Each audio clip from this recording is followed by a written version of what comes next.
చేసినప్పుడు వారి వాహనంలో కూర్చోవడానికి నన్ను ముందుకు పిలిస్తే నేను అక్కడికి వెళ్ళి నించున్నాను. పక్కన ఒక మహిళ నించొని మీరెవరు అని అడిగింది. నేను వారిని ఎవరో సహజంగా అక్కడికి వచ్చిన వారికి నివాళులు అర్పించడానికి వచ్చిన వాళ్ళు ఎవరో అనుకొని చాలా క్యాజువల్గా మాట్లాడాను అధ్యక్ష.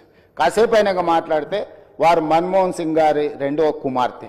అంటే ఎంత సింపుల్గా ఎంత నిరాడంబరంగా వారి రెండవ కుమార్తె అక్కడ నించోవడం అనేది ఆ కుటుంబం యొక్క నిరాడంబరత.